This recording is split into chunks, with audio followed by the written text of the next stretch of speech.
I was so wrapped up in the corporate world that my selling point was I've got a good job in a good bank. And then at that time, because when I was 25, I think I had 7 income streams. So they were my 2 pitching points, and that was Aysha. Yeah, I got in trouble at my school in year 9. In bad trouble because I locked a teacher in a cupboard. The estate that we were on, I was very young then, but I vaguely remember there was always blood on the stairs. Really? Always. Okay, that's blood a or bit pee. mad. There was always something. And I think there was one time they cleaned it and I was thinking, oh, right. And I went to go tell my mum and she was like, no, we're moving. The only reason I left is because they were going through like xenophobia. And I remember seeing like this man on fire outside the office because he was Nigerian. I got the ice cream. I could see my hotel. I got stopped by police. I had to sit in a cell. This is where my 7 incomes came from. I was hand modelling in Abu Dhabi. The higher up I got, the more I experienced levels of racism. That's not even the worst part. I said, like what? He's like, oh, don't worry. He sat down. This is like I think he was like 70-year-old white man at the time. Sat down. About 5 minutes into the conversation, he was like, sorry, where are you from like originally? I said, Nigeria. And he was like, oh, I'm so sorry you're from there. Welcome to the Takeoff Experience, where I sit down with highly driven people to talk about their journey, their failures, and their successes.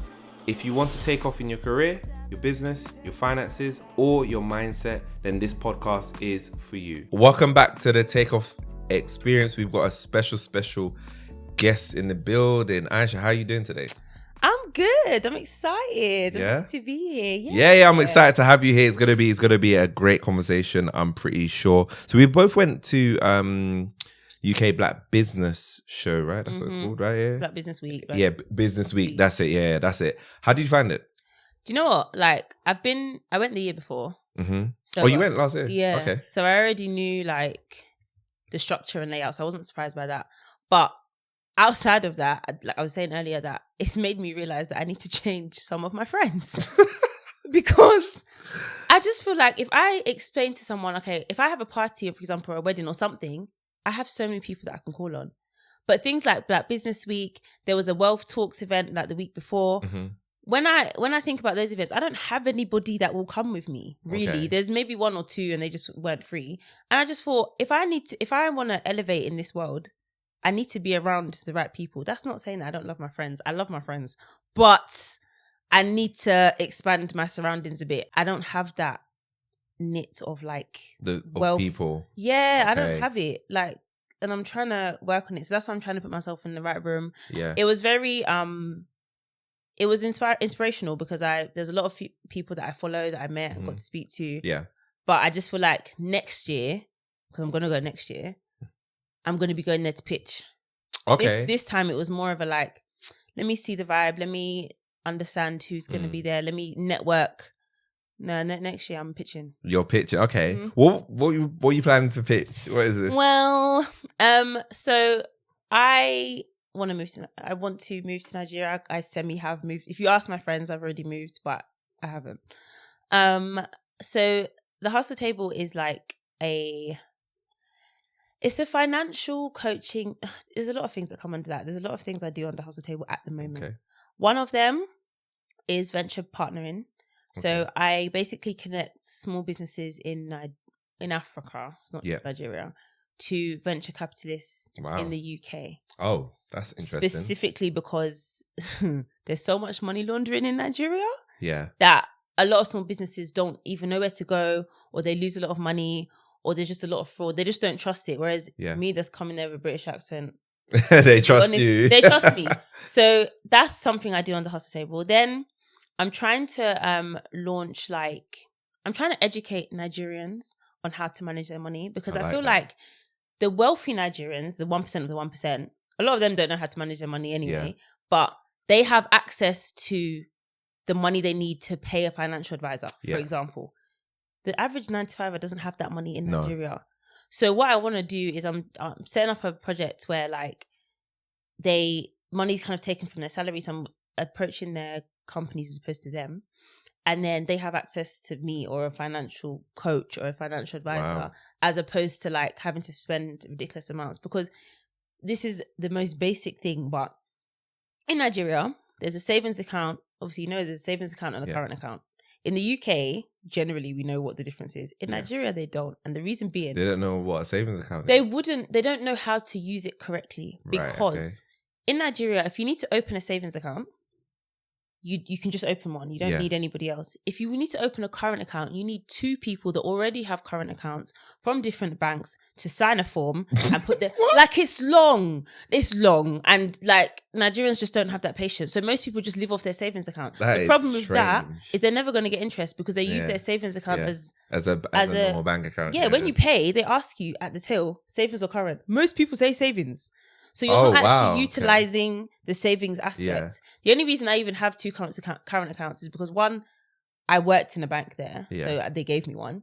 And 2, because I have uncles that are CEOs of banks. Okay. If it wasn't for that, I wouldn't have one because it's that long. Is wild. I haven't set up my bank account in Nigeria either yet, but like that's a very interesting process that you have to know 2 other people to... It's long. That is crazy. That sounds brilliant though. And you should have been there for Friday to pitch because that was a finance day. And that's when people were pitching. Man. But next year, next year, when the investors are there, because all the people that were on the panel are investors of some sort. So yeah, they'll be good to get in touch with, especially if you're looking to pitch it. And it's a good idea. I've never heard anybody do it. Cool. Did you have a favorite talk? On the day on Saturday? There were 2. Yeah. One was E-Man. Okay. I didn't see his. I wasn't there. You see E-Man? Yeah. He's going places. But do you know what? He makes essentially boring topics entertaining. Mm-hmm. And I feel like that's how you gather, and it's sad to say, that's how you gather Black people. because all they care about is like the latest car or they want quick schemes. So... And that's why we're one of the lowest ethnicities to have generational wealth. Mm-hmm. So amazing talk. His talk's always amazing. And then the other one was... Actually, no, there was 3. Bianca Cole Miller's. Yeah, they were good. Yeah, I got to see that. That was good because there were a lot of things that... I don't want to say they're common sense, but they're things that you don't think about that they put on paper. Yeah. So as in, I'm definitely... when I'm ready, I'm going to sign up to their course. And then the next one was, and I can't remember his name. He spoke after them. I know who did. Yeah, I missed his one. I had to go networking. I missed his one. He sounded good though. No, he was good. Like literally, he broke things down in the most something as basic as social media. He told everybody there and then, take out your phones and follow me. Do you know how many people in that audience would never do that? They would never just outrightly say, you're sitting here saying you want more customers. And how are you going to do that if you don't ask? Because you're doing up shy and, I don't want to, and I don't, what? True. And he just made me feel dumb, but he made the insecurities I have feel pointless. Yeah. Because he just said it. Even something as basic as he came in ripped jeans and a hoodie. He said, I could have come in a suit, but all that proves is that I can afford a suit. I can't afford a suit. I'm not comfortable in a suit. So I'm going to come in what I want to come in. And I really respected that. Yeah, I respect that. I respect that somebody doesn't want to conform, but they can still convey their message. I think we need to get away from, look at that person looks. They don't know nothing. They can't teach me nothing. Mm-mm. I don't really subscribe to that, to be honest. Wow, that sounds like a good day. Yeah, I'm sad to have missed some of it, but it sounds like you had a good time. Yeah, and next year you're going to be pitching, so we're going to hold you to that because we're going to have to interview you after that. Okay, so who is Aysha? What would you describe yourself as? Do you know what's weird? Yeah, if you asked me this last year, I would have been like, yeah, I'm a business director. It's a bit hard to pinpoint who you are. Yeah, because I was so wrapped up in the corporate world, and don't get twisted, I'm not faulting the corporate world at all. But I was so wrapped up in the corporate world that my selling point was I've got a good job in a good bank. And then at that time, because when I was 25, I think I had 7 income streams. So they were my 2 pitching points, and that was Aysha.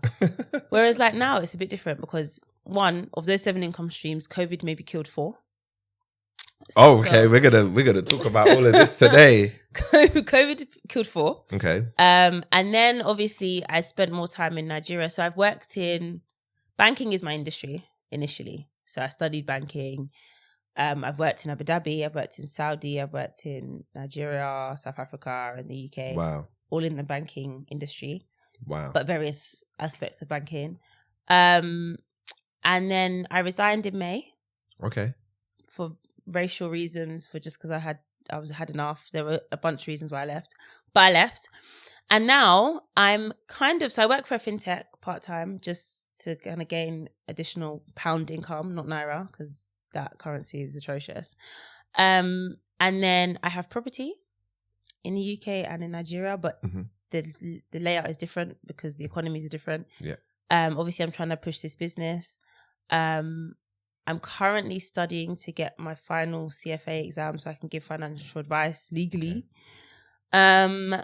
And yeah, I'm trying to push the household table. That's wow, you're doing so much. And I still feel like I'm doing less than I was when I was a Really? Yeah.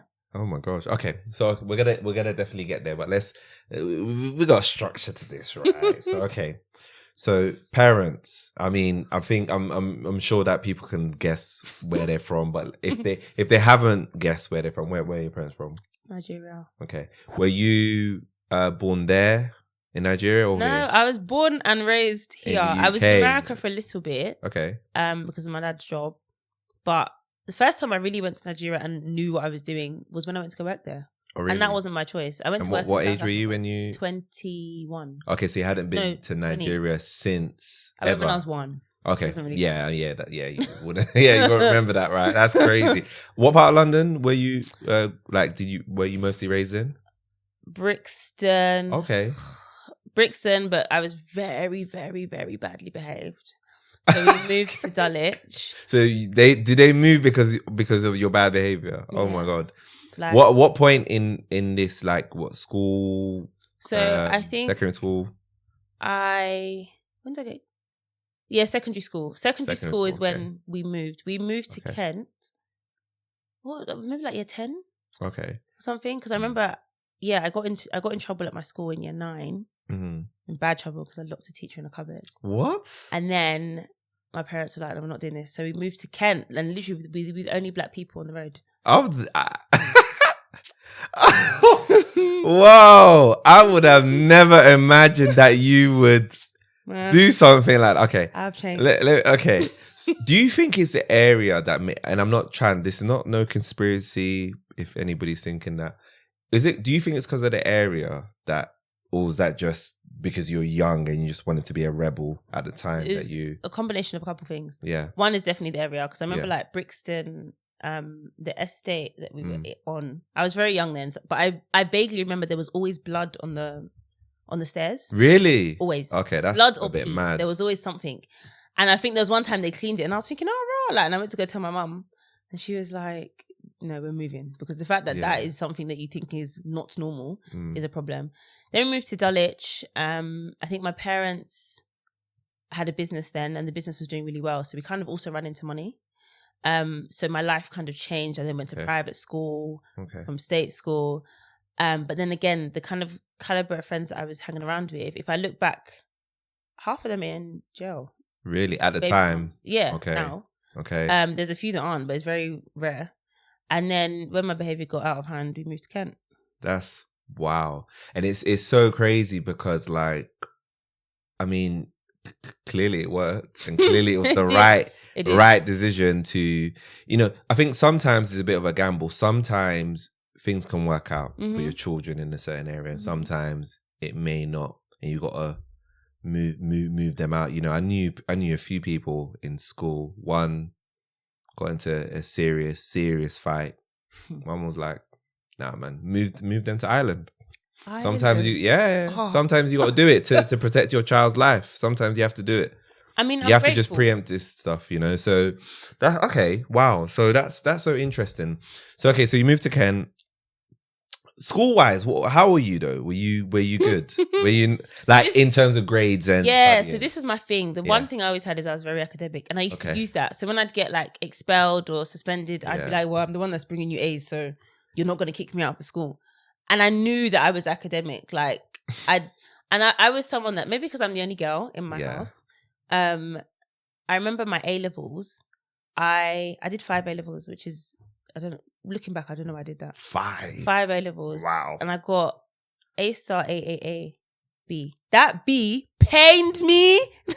I was so upset about that B. Bear in mind, I only needed AAB to get into my uni. And bear in mind, I already had A-star, 3 A's and a B. But that B, so I was always very competitive. And I think because I played basketball since I was like 8, I've always been quite a competitive person. So I was always good academically. It was my area. Plus, to be fair, my mum's sister, who was very, very young in comparison to her, she was closer to my age. She was the only female person that I was close to, and she died. Okay. When that happened, I fell off. Okay. Completely fell off. Okay. That also added. So dealing with trauma at a young age. And you know what's crazy? I think at that point as well, obviously they have social media really like what we had. I don't even know if Google's probably around, but it wasn't used as it was now. No, it was MSN. And the wealth of information in the black community at that time probably wasn't good in relation to dealing with, you know what it's like, right? We got to pray about it. And that's it. Kind of just brush it under the carpet, which is a bit sad actually when you think about it. Wow, that's crazy. So you're obviously super smart, going crazy at grades. And then like university, what was it that you decided to study at university? So I got into Warwick to study maths. Okay. Maths, wow. And I love maths. I actually love maths. I did maths and further maths at A-level. Like I love it. And then I was playing basketball. And I played for Kent at one point. So I then got a scholarship at Loughborough and obviously to study banking. Now in my parents' head, Warwick is number 3 on the list. Like my daughter's going to Warwick. But then as soon as I mentioned scholarship, they were a bit like, oh, Loughborough's 9th. We confirm that. So I ended up going to Loughborough studying banking. So first year, I went into Loughborough very, very cocky. So I went there thinking, like I was the best player. I didn't even get into the team until second year. Like it was a bit of a mess. But and then after kind of second year, I didn't really have a life at uni. First year, I took the mick. Like I went to 16 unis in my first year. As in visiting people. Really? Just because I wanted. Because from second year, I didn't have a life. I would literally wake up 5 a.m, eat certain things. I had a nutritionist, eat certain things, go to training. And because I was studying a triple honours degree, because banking, finance and management with sport, my uni was literally 9 to 5. And then I'd have training. So I used to train 8 times a week. Wow. Sometimes twice a day, obviously. That's crazy. So I didn't really have much of a life. Like I have maybe 5 uni friends, if that. All the friends I have are from everyone else's uni that I made in first year. Wow. But mine, like literally the other day at the event, someone introduced me to someone and they were like, oh yeah, you went in Coventry, right? What did you study? I said, no, I was just there a lot. I went to Loughborough University. I did not go to Cov. So first year, you're literally showing up at other people's unis and disappearing. Basically. That's crazy. And what was the aim? What were you trying to achieve? Because it sounded like you were doing basketball. Were you trying to become a basketball player? My goal was to play basketball first and then go into banking. Okay, so become a professional basketball player. Okay. But then in second year, it was my fault. So in second year, I fractured my leg and I knew it was fractured. But in my head, I was trying to, because I really wanted to play a specific game. Yeah. So I tried to cover it. And then long story short, I then broke the leg. Like I've got stitch marks at the back of my leg. Wow. Bone went through my skin. And but part of the contract is if you're on a scholarship, you have to you still have to come to training because you still got to see plays and drills and whatever. And mentally, I don't think I was in a place to do that. So the only way I could get out of that is if I went to study abroad. I went to work abroad and I had a placement year. So that's why I ended up traveling. So I went to go work in South Africa first. Did that. The only reason I left is because they were going through like xenophobia. And I remember seeing like this man on fire outside the office because he was Nigerian. And I have a very obvious Nigerian surname, even though my first name isn't. And I don't look Nigerian. So you're basically fleeing because you thought that they might. It's not. I didn't have a choice. They asked me, "Do you want to go back to the UK or do you want to go to Nigeria?" Okay. But the bank I was working for at the time doesn't have a big presence in the UK. Okay. So the only choice I had was to go to Nigeria. Yeah. So I went to Nigeria. Okay. And this was at 21. I think maybe I was 20. And were you still at uni at this point? Yes, this is my third year. Okay, so this is a placement year in. Wow, you did a placement in Africa. That is dope. I mean, I hated it at the time. I can't lie to you. Why? Why did you? I liked South Africa. Yeah. I didn't like Nigeria. Why? Because South Africa, What's the imagine like, differences, do you think? so for example, technology, Yeah. like basic things like if I'm, here we have credit reports. Nigeria doesn't really have that. So if someone says this is the business, they will show you business plan. And then you actually go to the venue, there's nothing there. Whereas like South Africa, they actually have a bit more infrastructure in place. Okay. Nigeria didn't. So I felt like I was working backwards. Even the computers I was using were the computers I used in like primary school. That's wild. Everything is paper-based. Yeah. So I felt like I had to kind of juggle that. And then also just dealing with Nigerians in Nigeria is not like what I'm used to. Yeah. So, and then again, I was with family, obviously, but not like, it was a new experience for me. Funnily enough, by the end of it, I didn't want to leave. But initially, that culture change, it threw me off. Yeah. And then obviously I then got a job in Abu Dhabi. Yeah. But whilst you had finished uni. So this was during my placement. Okay. I got a job offer in Abu Dhabi. Okay. What was it? All of these just working in the bank? It's the same bank. Okay, cool. Same bank. Okay. But I couldn't do that obviously because I had to finish my degree. So we came to an agreement that I could go finish my degree and then go work. Because I literally had a job straight after uni, so I didn't have to do any additional work. That is so smart. Oh, If you're in uni, listeners, I think I think somebody came up to me actually. They're still in uni. Mm-hmm. Follow what Aysha did. Follow what Aysha did. That is the best way to secure a job after uni. That is sick. Placement years honestly, it changed my life because all my international experiences from that. Wow. Even the job I got after, although I had to leave because I got arrested. That's another story.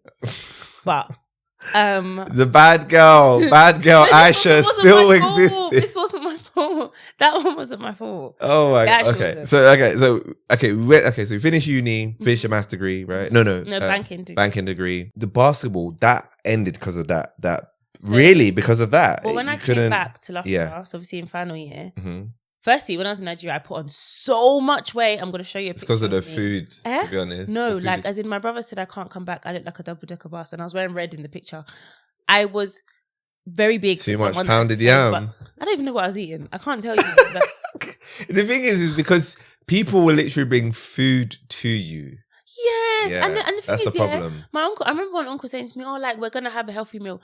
This plate was 99% rice. 1 or 2 or 3 peas, oil. It wasn't even stew. It was oil and just unhealthy. Like it was literally. And that's all you're eating all the time. And then I was trying out things because again, I haven't been to Nigeria in a long time. So I'm having suya pizza and I'm having what? KFC. I don't even like KFC in the UK, but I was eating KFC in Nigeria because it came with jollof rice. Yeah, and you would try it. Oh that's no, mad. I was just getting fat for no reason. So, but eventually I had to lose the weight because I wasn't allowed to play like that. But when I came back, it got to a point where because it was under my knee, it just kept dislocating. So I've dislocated my knee 12 or so times. That's a lot. It got to a point where I started there was a time that I was driving and it dislocated. That's how loose it was.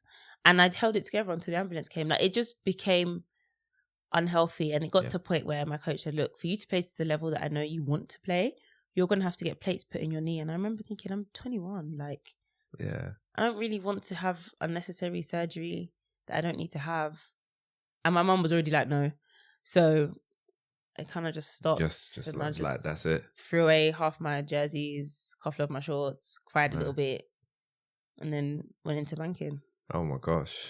That's sorry to hear about that. I mean, I think that, sometimes I think it's hard to make a decision like that, but at the end of the day, it's for your health, right? Yeah, it was because your health is more important. It didn't make sense. No. Your health is way more important. So you got the job in Abu Dhabi. How many years were you there for?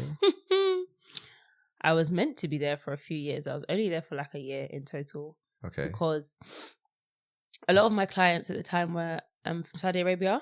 Mm-hmm. Saudi Arabia. And the thing is, my mum's Muslim. So I went there thinking, I understand the culture. And no. Because I got there and at that time, bear in mind, females weren't allowed to drive in Saudi. Yeah. So there's a real disparity between men and women. And women in the finance industry is not normal. So clients wouldn't speak to me because I was female. I had to have a male secretary at the age of 21 speak on my behalf because they wouldn't speak to me. So if he goes on holiday, everything is on pause because they won't speak to me directly. And then they'll complain that the process takes long and blah, blah, blah. When in actual fact, if he spoke to me directly, we wouldn't be having this issue. And then on top of that, I'm a black female. It's not even like I'm a black female. So I'm going to stand out like a sore thumb. And there was a time that like, past a certain time, I can't remember what the time frame was. I think maybe it was 7 o'clock. Women usually didn't just walk around the street without like a male chaperone. And I remember and Saudi's hot. Saudi is hot. And I remember I wanted ice cream. It was Baskin Robbins. Baskin Robbins was about 100 meters from where I was staying. And I went. And again, I was drawing attention to, didn't cover my hair. Like, it was my fault to an extent because I drew attention to myself. I got the ice cream. I could see my hotel. I got stopped by police. I had to sit in a cell. I just cried because I remember thinking, Wow. like banged up abroad. They didn't do anything. Like my employer bailed me out. But I then went back. I went straight back home.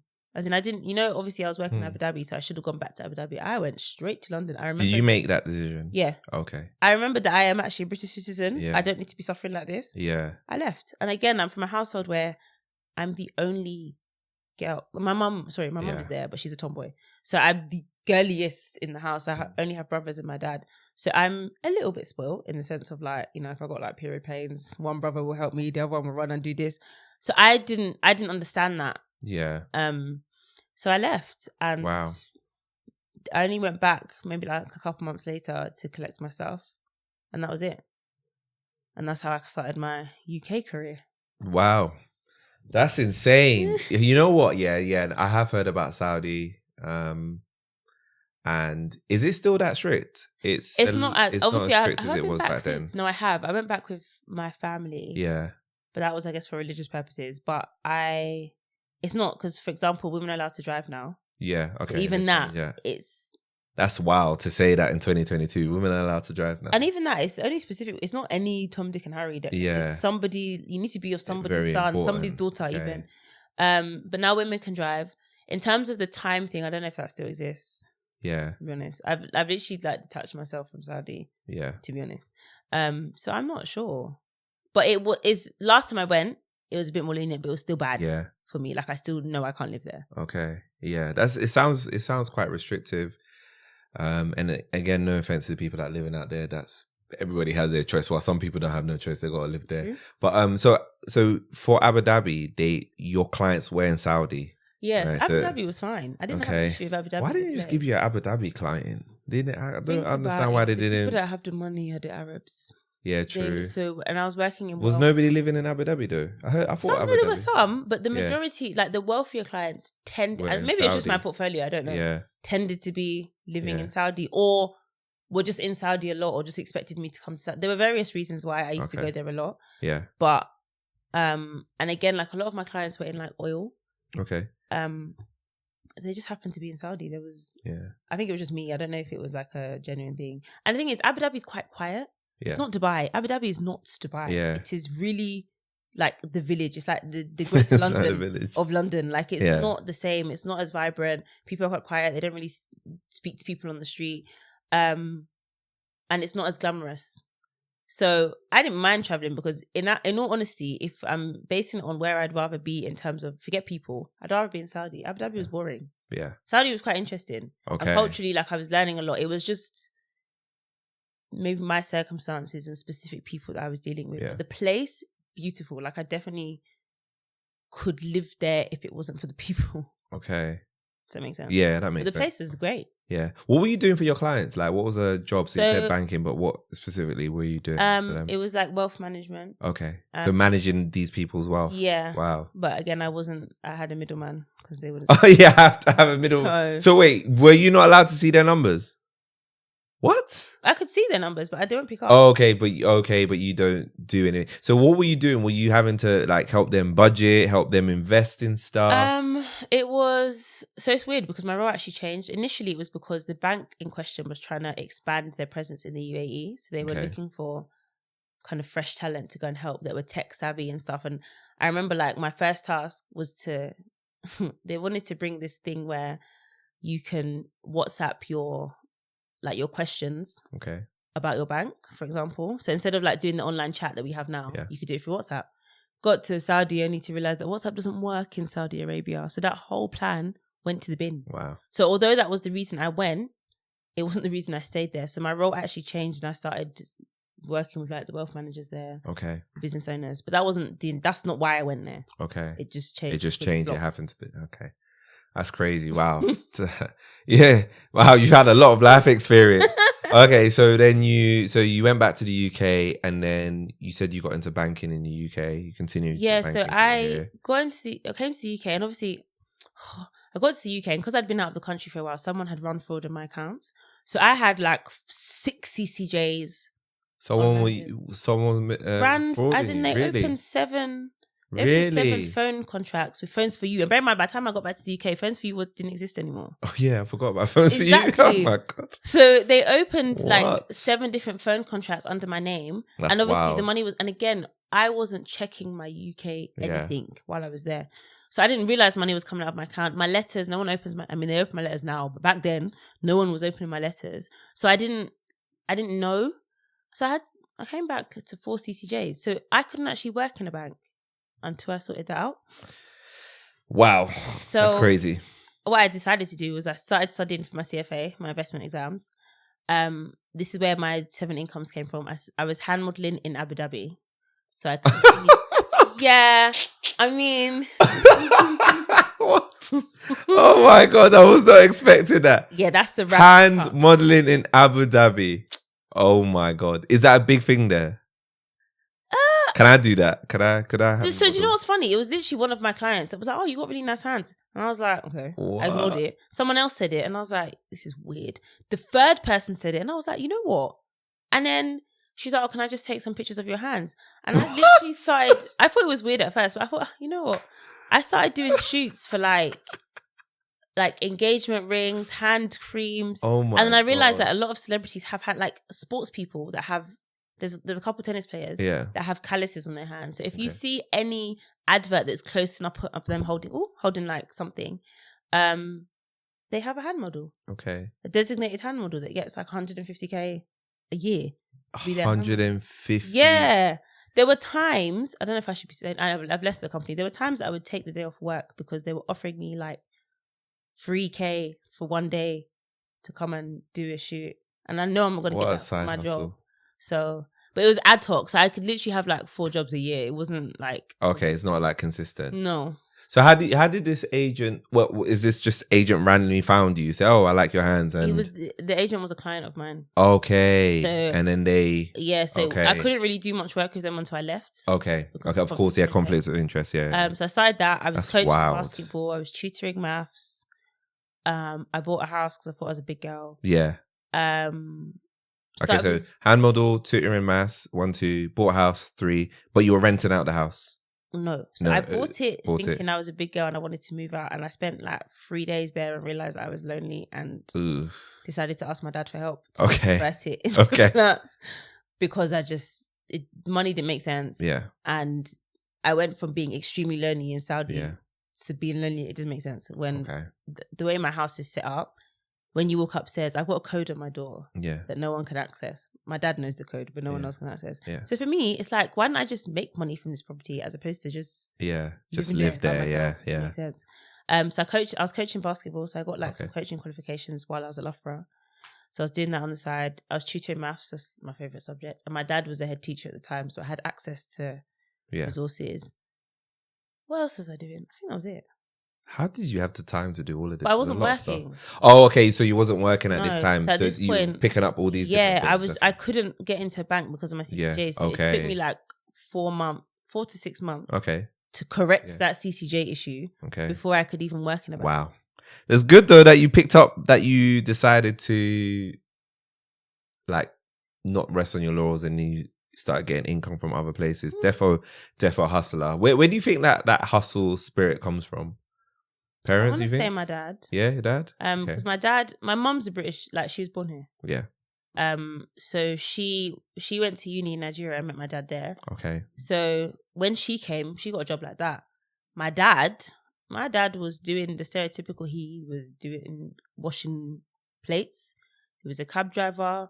He was doing security, all the jobs that stereotypically Africans were doing. And I remember my dad always tells me that when I was born, he always said to me that by the time I'm 10 years old, he'll be doing something that I'll be proud of. And by the time I was 10, he had his own business, property business, and it was doing well. And me and my dad are like this. Yeah. Like, I'm the biggest daddy's girl ever. So I think seeing that, although there's parts I was quite young, seeing that is a motivator for me, because I don't ever, and again, there were times that like it was hard for my dad and my mum would step up, and seeing that bond with my parents is a big motivator for me, because like the older I got, the more I realized that relationship that my parents have isn't normal. Like a lot of my friends' parents aren't together. Yeah. And the more my friends came to my house and was like, this is so weird. Like my parents eat off the same plate. They use the same toothbrush. Like, okay. I mean, whoa.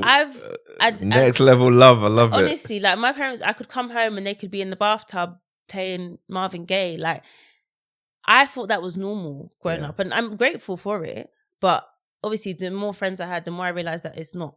So seeing that support system of my parents, I just felt like I need to make sure that I'm in a position to be able to support anybody. Yeah. If it, like when that happens. So I think the motivation came from my parents, even though they probably don't know that, but it definitely did. Mad.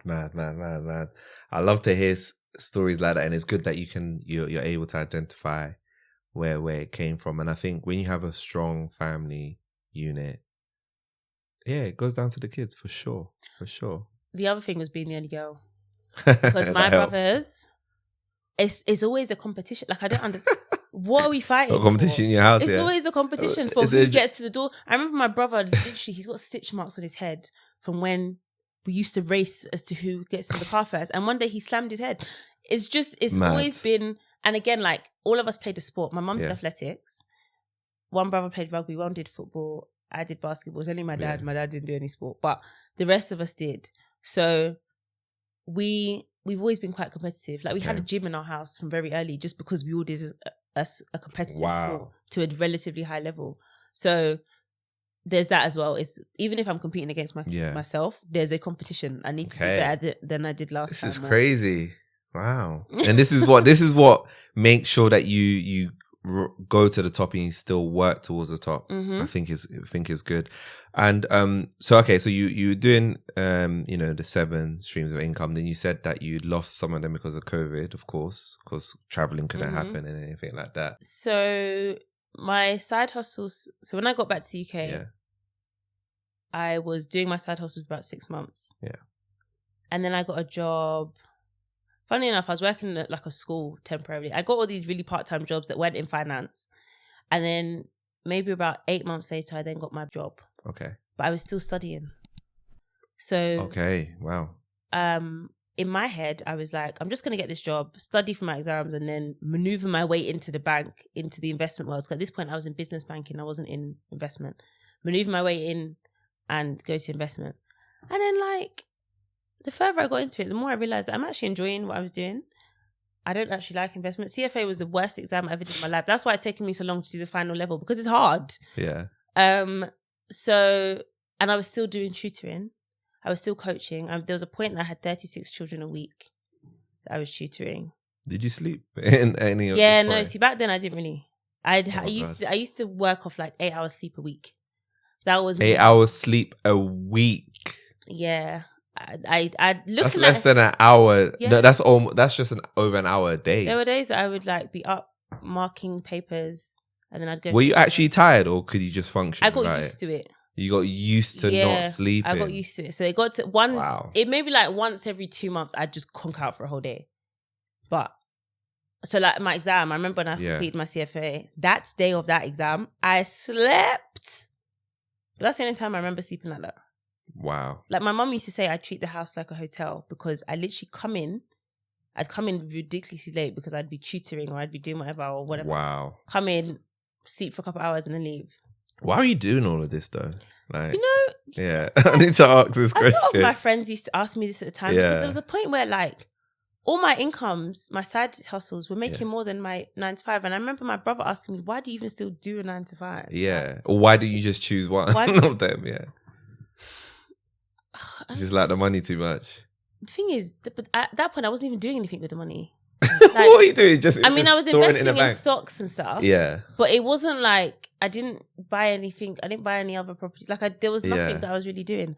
I think it was just more the security. Okay. I didn't ever want to be like, I didn't have life insurance. I still don't have life insurance because I feel like I patterned myself so well when I was younger. Yeah. Life insurance is not something I will use until I have children. Okay. And I'm glad. I still think you should get life insurance. I know, and I've had this talk, but I also have I have an account literally sitting there in case anything happens to me. Okay. Like, there's an account there of money really sitting there. Okay. In case anything happens. And the only people that have access to that are one of my brothers. Okay. Okay, so you got a secret account with a stash of money in it. Okay. This is interesting. And I don't have access to that account unless I physically go to the bank and show my. So I feel like life insurance is great if you don't know how to manage your money. Yeah. I feel like those things are quite. Hey, I've got life insurance. I mean, I don't know how to manage my money, but I don't have. I get you what have to you're understand. saying. I don't actually have any responsibilities. Yeah, that's true. I don't have any. Yeah. Really. Yeah. I don't have any kids. I don't have a partner. There's nothing. Well, not really.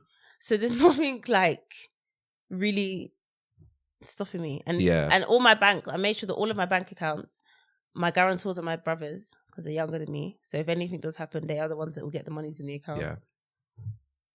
Okay. Oh wow. So you've got this all planned out, and you said from young. That is insane. Wow. Okay. So you think because of security, which is why you're doing all these jobs at the time? I think so. Because looking back, I don't know. I didn't like to stay in one place, and I feel like you're just a busybody. Yeah, that's. I think I'm the same. I'm not gonna lie. I think I'm a workaholic. I'm a real busy. Like, I hate being bored, and I feel like during COVID, when I went into that place of being bored, I got very low. Okay. And it wasn't until I kind of came out of it. And it's my mum that said it. My mum said it's because you're not doing anything. Yeah. Or you're not doing as much as you normally do. That's your personality type, right? And then I'm also social as well. Yeah. So I always had one birthday, one something on top of the other stuff that I was doing. Wow. That's crazy.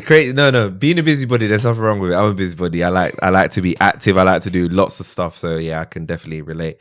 And so what level did you get to? And did you start at that level, or did you worked your way up to that level, right? I got promoted 4 times. Okay. Wow. That's insane. 4 times in total.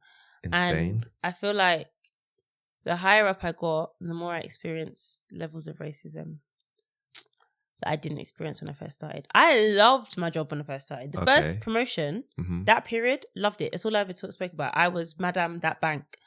And then it's like, and it wasn't necessarily the bank. I got it from clients. I remember like one of my colleagues. Clients.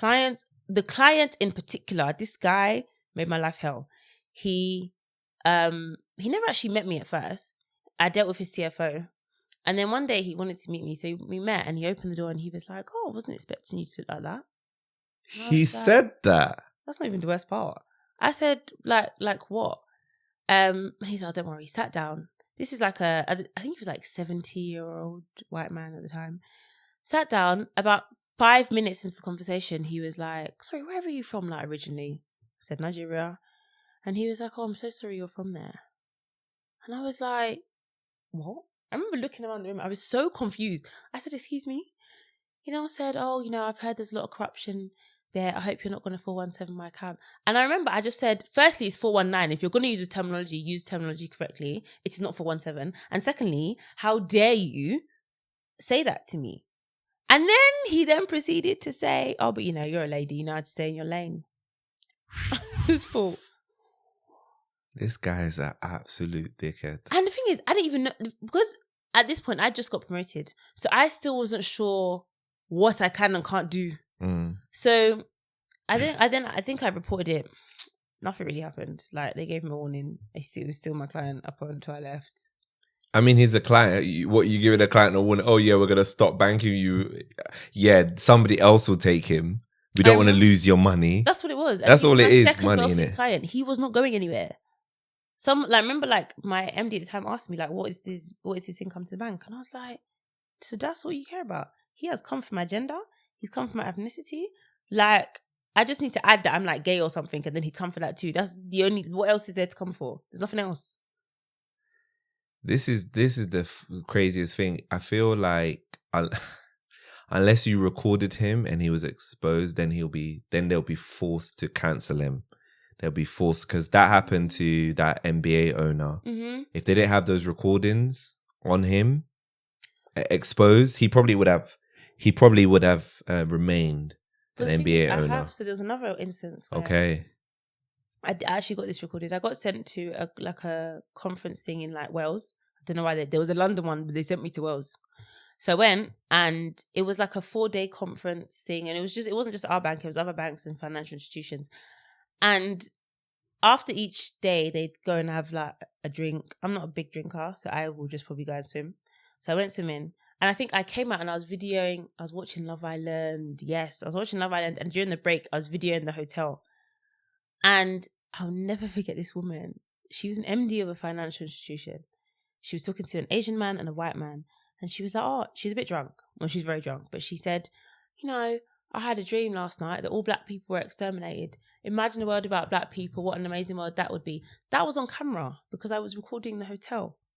So what happened was the Asian man pointed at me as if to say there's a black person there. And she's like, oh, no, she's got headphones in. So I took my headphones out and I was like, no, I heard you. What now? She now said, oh, no, I didn't mean it like that, love. Love? Who is your love? And I think I posted it on social media, and I remember it went everywhere. And my bank basically came back to me off of social media as opposed to coming to me directly, even though they knew about it. They came through social media. And, it was taken up and all this. Again, nothing really happened. 6 months later, the whole Black Lives Matter thing happened. It was brought up again. And they then re-looked into it and found out that if they had reported it, the person in question could have been prosecuted. But because it was outside of I think it's like 4-month time frame, nothing happened. This is an MD of a financial institution. So if you are somebody that is using, do you know what exterminate means? For you to say you wish a whole race was exterminated, like I'm pretty sure I still have the recording somewhere on my phone. And nothing happened. That little is things that I just felt like crazy. I'm not supported. So yeah, how can you be like? And do you know what's so wild, right? We talk about like gaslighting, we talk about like indirect racism, but you actually experienced direct overt racism and they did nothing. And I think it's a shame to be honest that you experienced that and you did get the support. I mean, honestly, I probably would have gone the first time. I'm not gonna lie, I would have. If I experienced, you see, the thing about me, right? Like I'm chilled, I'm cool, but I have a line. Don't cross the line. And for me, that's crossing. That's too much. Like I'm out. Like, do you know what I'm saying? So, how did you feel at the time? Because obviously, it's horrible. It's horrible to experience both of those situations. But how did you feel? Like, were you? Of course, I'd imagine you were upset at the time. But yeah, how did you sort of deal with it and overcome it? It's weird because at that point, like, and I know this is going to sound so rubbish, but I was used to it. Like, because I remember I told you we were the only black people on the street. Yeah. I had one of my neighbors outrightly ask me, I think she's dead now, but I had a neighbor outrightly ask me, at nighttime, my mum closes, when it gets to like dark, my mum will close the window. She doesn't want everyone to be seeing me use the bathroom or whatever. And we were walking past my house and my neighbor was like, why do you always close your curtains? You growing weed in there? And she also proceeded to ask me, she said that, her granddad warned her about this area, that telling her to move out because a lot of people like me would be moving in. But I was quite naive then, so I thought she meant young people. I didn't know she meant black people. So at that point, I was relatively used to it. And I remember like, even there was a time that I went to head office. I had a meeting in head office and I used to drive to work and I was late because I got stopped by police, just a random search. And when I was trying to explain to my boss's boss at the time that I got stopped, that's the reason I was late to the meeting. She was like, what car do you drive? And I told her, and she's like, oh, maybe it's the car. I said, no, it's not the car because there are about 4 or 5 cars in my area that are exactly the same. It's the person that is inside the car that is the problem. And at that point, I just thought, you know what, like, there are not bigger issues in the world, but there are other things that will stress me more. So I started to just let these things go, which is really bad looking back on it now. Yeah. But at that point, I just couldn't be bothered. I couldn't be bothered to shout about it because I realised that shouting doesn't do anything. Yeah. So what am I going to do about it? Am I going to keep shouting? Am I going to be the loud black woman? Eventually I ran away to Nigeria, but like at the time, it was more anger. I wasn't really upset. I don't think upset was the word. I was just, there was a time that we had a meeting, and I think I went there with my hair tied up in a bun. So it wasn't even like an afro, this was in a bun. And one of my colleagues said, "Oh, your hair's a bit urban for this kind of event." What does that mean? What does check the dictionary? What does urban mean? Because I don't understand what is urban about my hair. Again, because what, like, me making that amount of noise, really realistically, what is it gonna do? You know what's crazy? It's crazy you're saying that, because I feel that way and have felt that way so many times. Like, oh, you know, why speaking up? Like, what they're gonna do about it? You know. But I will say though that I don't think that not speaking up. I feel like there is an impact, even if you think it's small. There always is an impact, even though I know it shouldn't be. It shouldn't be on us to do it, because at the end of the day, it's the people who are perpetuating this stuff that should really be the ones pushing, you know, be actually trying to change themselves or educate themselves on it. And why are you racist? You should really, you should really educate yourself as to why you dislike somebody because of skin color. Is an illness that you should really get looked at. But yeah, so I do understand definitely like why you'd get tired. I've had those times definitely, but I think definitely she's still putting the work. 100%. No matter how small it is, I think, all of these things together will, and we saw with George Floyd that definitely had an impact. And I feel like it wasn't just that one thing, it was everything that happened before, all the little ones that happened before that, created that. But yeah, you've had some terrible experiences. Oh my gosh, wow. I mean, that mindset has changed. Like, I'm a bit louder now, but at that point in time, I was still like, I'm still new to my career. And another thing, for me, it was better than Saudi. Yeah, okay, that's crazy. For me, it was like, of the two evils, it's an evil I confirm. Yeah, that evil I couldn't. Yeah, that's another thing that got me not saying anything. Yeah, but like now I'm a bit more loud. I did certain things that I wouldn't take, but then and I think this is for Black people, and again, my podcast is not really about racism or anything like that, but I think as well, our experience is definitely unique. When we get to the top, knowing that we've had to work really hard compared to our counterparts to get there, and not just working hard, the stuff that we have to deal with, as Aysha mentioned, we have to deal with a lot of stuff. As you've heard, she's had to deal with a crazy amount. And is that why you're moving to Nigeria? Like, what's the reason for Nigeria? Not necessarily the reason. It was just, I feel it was the tipping point. Okay. Because it just got to a point where I even found out that I was being paid less than some of my white colleagues. Okay. So it got to a point where just everything. I just thought, let me just take a break. So in all honesty, the reason I went there was because of COVID, because I was trying to escape COVID. Yeah. And I was off work because I had a major operation, so I was quite ill. So went there to just chill. And then I started to my first opportunity in Nigeria was so random. I was in a salon, and obviously because of basketball, I know a lot about food and nutrition and like weight loss and whatever. And this woman was saying how, when she's hungry, she might order Vapianos. There's no Vapianos in Nigeria. What? She used to pay £600 for Virgin to send the Vapianos to Nigeria, of which the food would be cold. They used to do a similar thing for Domino's before Domino's was in Nigeria. Anyway. This is so weird. Okay. She, like, her husband's a politician, like the money's probably stolen. Like, so when you have more money than sense, she was one of those people. And we were talking and I was just like, why don't you just try, you actually have a chef. Why don't you just try this instead of this and this instead of this? And she's like, oh, how much? I was like, for what? She's like, for the pictures. So I said as a joke, 200k, which at the time was like nearly £400. She wired me that money there and then, and now I do like meal plans for her and her friends. What? And I remember thinking, this would not. I was even in the Telegraph because of this, because that wouldn't happen in the UK. Yeah. But just because I say it all the time, I'm not a nutritionist. They don't care. my experience shows, and obviously I've shown my weight change, and I wasn't allowed to gym because of my leg. So that was all eating. And I was in Nigeria when I was doing it. So if I can do it. And yes, and I also do that on the side. I forgot about that.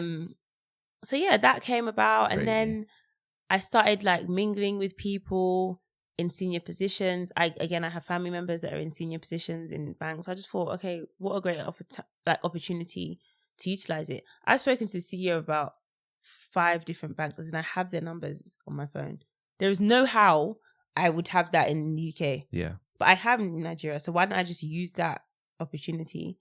And then, yeah, that's kind of where it came from. And then I think my bank at the time, the last straw for me at that point was I went to Nigeria on holiday. They knew I was on holiday. And they asked me to jump on a call. And I was like, "But like, I'm on holiday. Like, I haven't sorted out Wi-Fi or anything." And they were like, "Please, like, they need diversity because everyone on the panel is essentially a white man." So I was like, "Okay, cool." Went on the panel, and the thing is, because I hadn't patterned Wi-Fi, if in Nigeria we don't have 24/7 electricity, so if they take light, the Wi-Fi goes. Obviously, now I have a box that will stay on even if the light goes, but at that point I didn't. So the light went halfway through me speaking, and obviously it cut out. I got back on the call within like 4 minutes. And I remember one of the directors saying, "Look, Aysha, if you can't work properly from Africa, don't work at all." Firstly, I'm in Nigeria. I say Nigeria, don't say Africa. I don't amalgamate the whole of Africa. And secondly, I'm on holiday. I'm not supposed to be on this call. That was the day that I said, "Yeah, I'm resigning." Yeah, 100%. That was it. They were finished. At this point, they're actually fully finished. They shouldn't even be begging you at this point. Like, the audacity, honestly, that's the kind of stuff that will make me like leave a bank. Like, you need to really check your employees, like what is going on. And what's the plans for Nigeria? Have you got a role there now? So I still work for a fintech here. Yeah.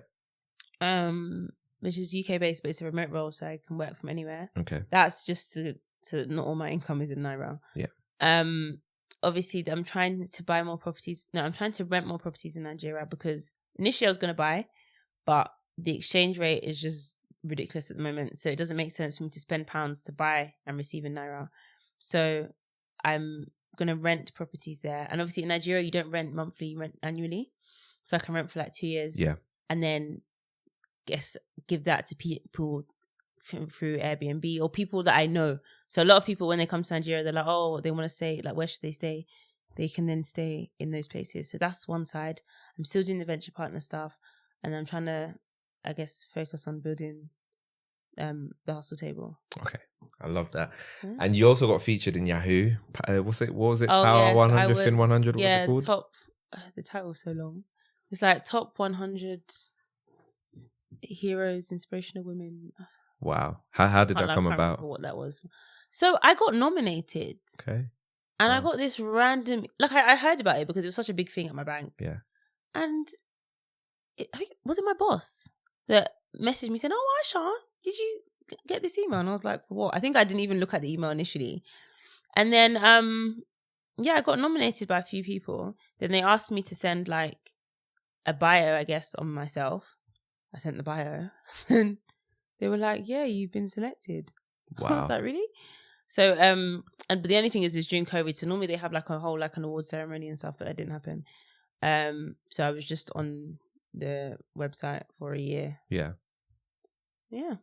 Wow. I literally got randomly nominated. Like till now I don't actually know how that happened. Nominations came from. I mean, you got recognized for your hard work, so it's good. So how high in the bank did you get to? You said business director, right? Yeah. So you were actually a director. Yeah. Madness. That's crazy. So there's the way banking works is there's level 1 to 4, and then you get like the AVP, VP, D, MD. So you was one below MD? No, so it's very weird. Yeah. Because in corporate banking and business banking are different. In corporate, it'd be equivalent to VP. Does that make sense? Yeah. But like in business banking, it was D. It's very okay. I get it. In comparison to like other banks, it would be VP. I guess. Okay. Wow. Still quite high though. Yeah. Still quite high. I feel like if I was in Nigeria, I'd be like MD. Is that why you're going to Nigeria? You want to get MD? Yeah. I love that. I want my own bank. Look, I ain't gonna. I'll definitely support that. What tips do you have for someone trying to excel in their career? Because obviously you've overcome a lot. You've gone up quite high, and you're on the next stage of your journey. So what tips would you have for somebody if they wanted to get to the top of their career or somewhere near the top? One, if you're in the UK, play the game. Okay. What's that game called? And what is the game? You like things like going for drinks and stuff. Yeah. I'm not on that going anymore. for drinks. Yeah. But when you're starting your career, you need to do those things because you need to be in the faces of the people that are going to push you. That means finding your sponsor, not necessarily finding your mentor. Mentors are great. Don't get twisted. I have mentors. But your sponsor is the person that's going to be speaking about you when you're not in the room. And those people you tend to find outside of work, like as in when you go for drinks and those kind of things. I didn't play that game initially at all. And I feel like so my first promotion was my longest time not being promoted. And I feel like it's because I didn't play the game. As I started to get promoted and play the game a bit more and mingling with the senior people, mingling with the people that I wanted their jobs essentially, I started getting promoted a bit more. Right. So I was being recognized. One. Wow. Two, don't be scared to like say no. Because I feel like, again, when I started my career, I was very like, I was a yes person. I said yes to everything. But the problem with that is I then became overwhelmed and wasn't doing what I was supposed to be doing. Again, it comes with confidence. So the more senior I got, the easier it was for me to say, no, I'm not doing that. I'm not doing this. So for me, learning to say no at an early age is a big thing. And I feel like, honestly, what's the worst thing that can happen? If you want to, so I have a partner that like does the hustle table with me. For like, this girl has literally built a job in her job. Like, to the extent that her full-time role now is what she built. She's the head of what she built. Wow. In the bank. So, and that was her trying to solve a problem for Black people. She tried to solve a problem for Black people, created a whole program, and now that's what she does. So, what's the worst? And I remember like when she first started speaking to me about it, it seemed like the most ridiculous thing, but now it's running by itself. What is the worst that can happen? Yeah. If you don't like something and you don't feel like you can find a seat at that table, create your own. And that's literally what she did. She created her own. That's the reason for the hustle table. I love basically. So sick. And a lot of these corporations, they have the money and the space for it. You just need to push. Yeah. Whereas I took a different route. Obviously, I ran away. But there are people that are different. You got a different route. You got a different vision, and there's nothing wrong with that. Yeah. Wow. That's love that. Love those tips. And what have you got planned next for yourself? So as much as I'm sitting here saying, I want to be in Nigeria 24/7, I'm going to be back and forth just because healthcare in Nigeria is atrocious. I'm going to be back and forth, but long term, when I was saying I want my own bank, I wasn't joking. I want my own bank. Are you going to build one up from the scratch, or are you just going to lead another bank? So I have people that have built banks. Okay. That are very close to me. Okay. That you just take over from. Yeah. Or we can do another one together. So I've been like a fintech type thing. Yeah. Okay. And then I have friends who have started financial companies, whether that's within the crypto space, for example. Trying to work with some of them so I can get the experience and I guess have my own bank. That's the longer term goal. But that's That's not many times. I am looking forward to this. Yeah.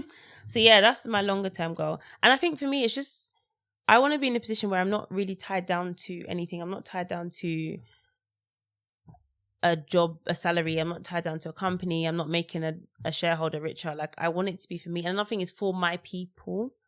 So another thing I started to find is I could do the exact same job I was doing here, but I'd be way more passionate about it if I was doing it there, because I know I'm doing it for people that they're people that I can relate to. They're like my brothers and sisters, and I have anything I can do to help them. And I feel like that country specifically needs help financially. I'm happy to do. Yeah.